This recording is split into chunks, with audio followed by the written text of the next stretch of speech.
Hi, everybody. This is Todd Jones. Thanks for listening to 1 Degree Greater. We spoke with Sam Hubbard before anyone had heard of COVID-19, before the pandemic changed our world.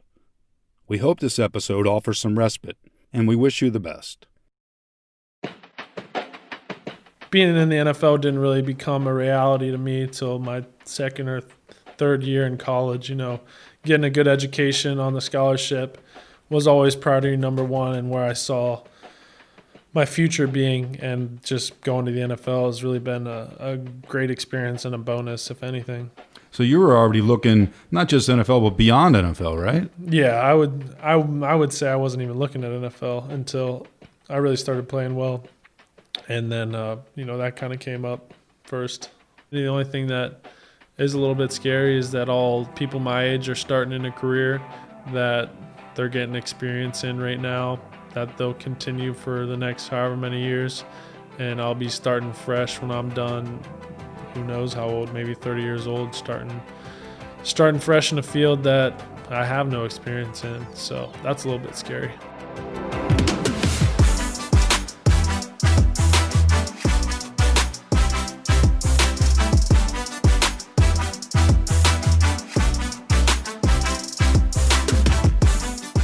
Hello, and welcome to 1 Degree Greater, a podcast about Buckeyes navigating their first few years after graduation. A challenging and thrilling time when ambition meets reality.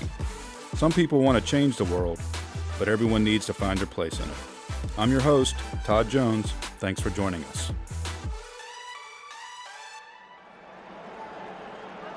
Michigan lined up on the 30-yard line. O'Korn with the play fake, rolling, and he's in trouble. Sacked by the money man, Sam Hubbard. We know Sam Hubbard, the football player, from his 3 years as an energetic playmaker on the Ohio State defense. Sam was a team captain in the final season of 2017, and he led the Buckeyes to a 35-5 record during his career. But college was more than just football for Sam. He earned his degree in finance from Ohio State's Fisher College of Business. He always planned for life beyond football. Why? Because it can be taken away at any time. It's too unreliable. If it was a sure thing for the rest of your life, maybe that's all you'd focus on, but you got to have something else. For now, Sam is hoping for a long career in football. He's in his third season with the Cincinnati Bengals, which sounds like punishment considering how bad the Bengals were in the past 2 years. They went 8-24 in those seasons. Last year, they won 2 games. 2. Despite all the losing, when we spoke to Sam in 2019, he said playing for the Bengals is special because it's his hometown team. He grew up in Blue Ash, Ohio, a Cincinnati suburb. His childhood bedroom was decorated with Bengals swag. Yeah, I did. I had a big Chad Ochocinco poster on the wall. And my first signature I ever got was Rudy Johnson from the Bengals. We were at a Halloween Express in Cincinnati when I was like second grade. Saw him and got an autograph. Still got that hanging up. It's still there in the house. Oh yeah. So your room is the same. Hasn't moved, hasn't changed at all. That's great. I was fortunate to be in the unique situation where I drafted back to my hometown where I spent my whole life, in Cincinnati playing for the Bengals. And most guys are drafted to a city they've never been to or have no ties. I think being the hometown kid and a representation of my hometown as well as the state of Ohio, having played at Ohio State, it's a special circumstance that makes me feel a lot of pride doing what I'm doing. What are the pluses and minuses of being in your hometown?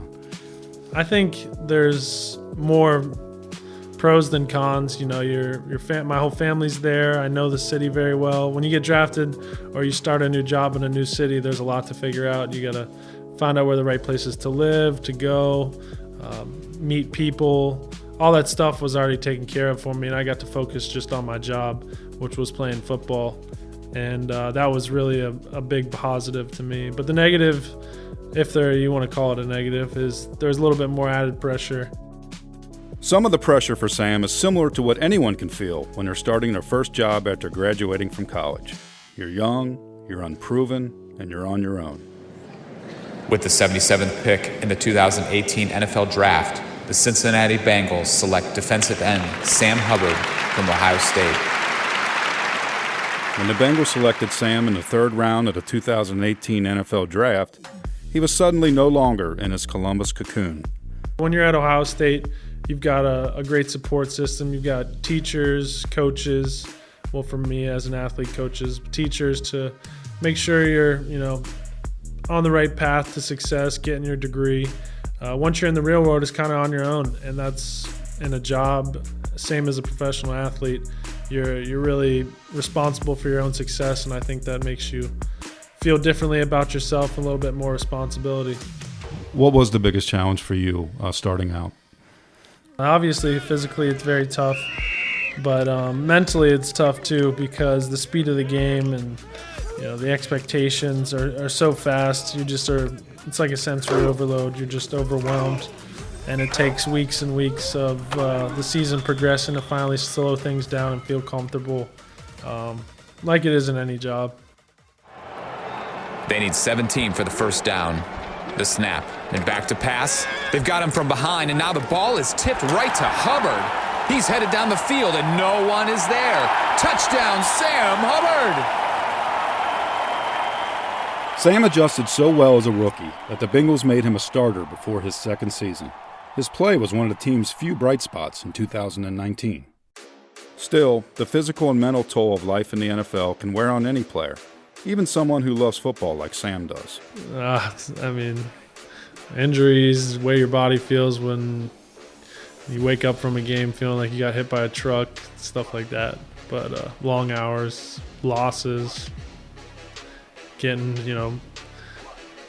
beat out, losing reps. It's not all glory. Yeah, you're trying to learn on the job, but you're also got people telling you what they think on the outside. How do you deal with that? Yeah, I've learned to stay off Twitter. Everyone's an expert. Everyone's got an opinion. But yeah, I've grown up. My whole career has been in the social media age, Twitter, Instagram, Facebook.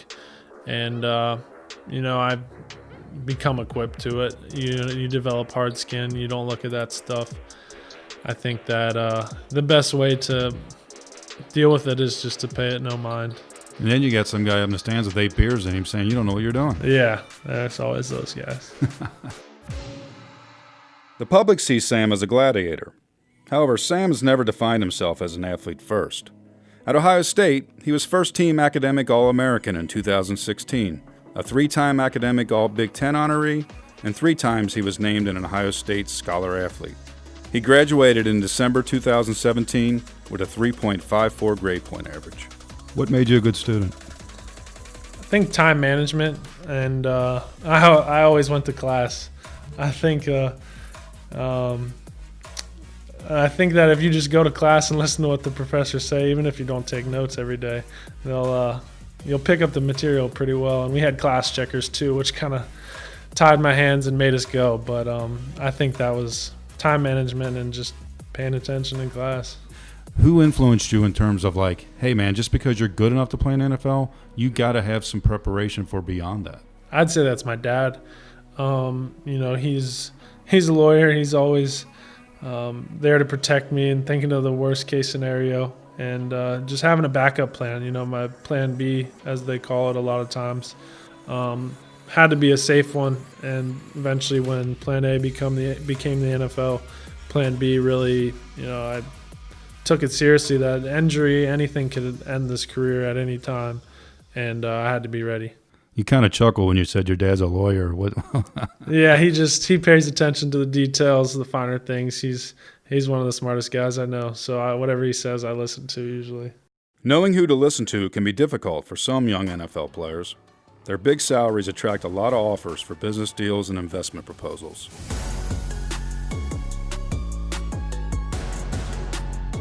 Sam understands the value of saying no, especially since he has a 4-year, $3.6 million contract with the Bengals. That deal included a $929,000 guaranteed signing bonus. His 2020 base salary, $750,000. You got quite a bit of money at a young age. What's it like? It's unique. Everyone assumes that however much money you do get, that it's never ending and that You can do whatever you want with it, but I've been pretty conservative. My mom and dad have made sure I was pretty conservative and didn't buy anything crazy. Come on, you bought something. I really didn't. I didn't buy anything. Until my first off-season, bought one nice watch, and obviously just bought a house. But I'm not into clothes and shoes and all that stuff. All I spend my money on is on, a massage therapist. I have a chef that cooks, healthy foods, meals for me throughout the season. All that stuff can be considered an investment for your career to prolong it as long as possible. Because when it's done, it's done, and it's up to you to play as long as you can, and then when it's over, it's over. In football, it can be over on any play. The average NFL career for a player, it's about 3 seasons. But you see it as it's your job, right? Oh, yeah, it is. I mean, in college, you had a little bit less of a job. It was what you did, and then you also went to school. Now there's nothing to do but take care of your body and perform on the field. So, I mean, what else would you call it other than a job? The label's a professional athlete, but it's like a one-man enterprise. You're your own company. You got your own brand on social media. You got your body you're taking care of. If you get hurt, that's on you. People get cut, and there's young guys they're drafting every year to replace you. So it really is a one-man show where you're focusing on your own success and, also contributing to a team that's going to try and win some games.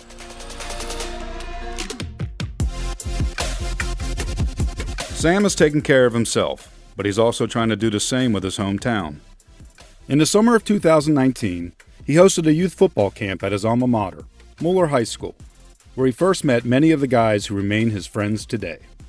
A portion of the camp's proceeds went toward the Sam Hubbard Scholarship Fund, which benefits Moeller students with financial needs. Other proceeds went to the local Free Store Food Bank and also went to the charity Upspring, which is a nonprofit for homeless youth in Cincinnati. That was really my first community initiative, and I want to keep doing things more, establish a nonprofit, and just be, a good example for the community and help make it a better place. I'm not going to make you out to be Mother Teresa here, but you don't have to do anything. Yeah. Why? Why are you doing something?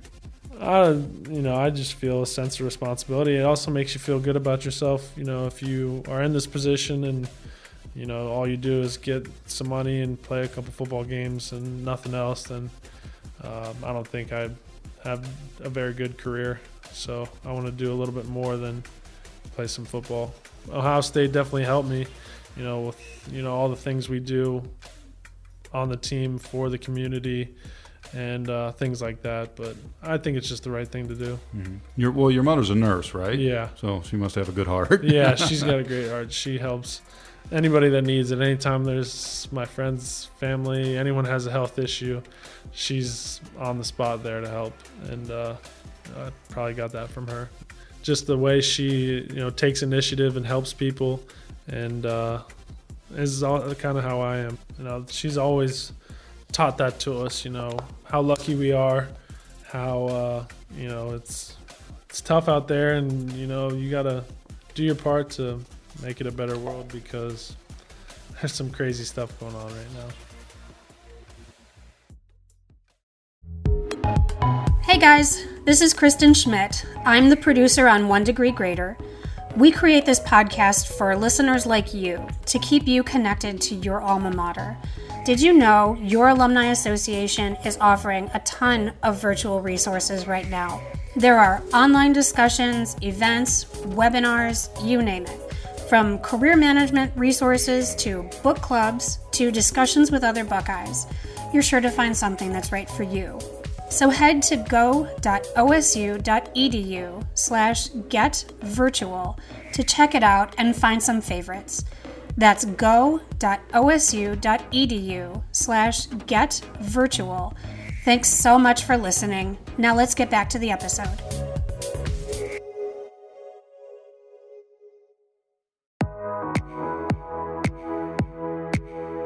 Seeing the bigger world around him makes Sam think about bigger ways to help others through his connections as an NFL player.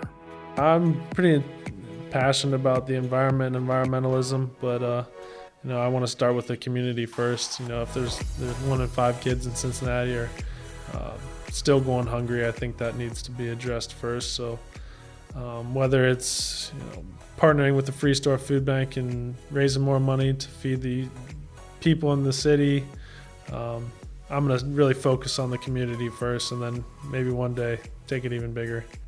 For now, Sam is trying to do everything he can to help the Bengals on the field, and they sure do need the help.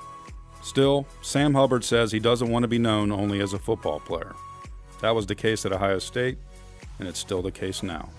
I'm obviously a professional football player, but I want to be my identity to be someone that's, earned everything they got through hard work and dedication, and someone with a good head on their shoulder that's going to do the right things for the community and financially and all that stuff. I think I, know who I am. I do worry about the day sometimes I stop playing football, who I'll be. Will I be the former football player or something? I don't want to be that. I want to be something else. So, I'm going to put some thought into finding what that next thing will be, but hopefully not for a while.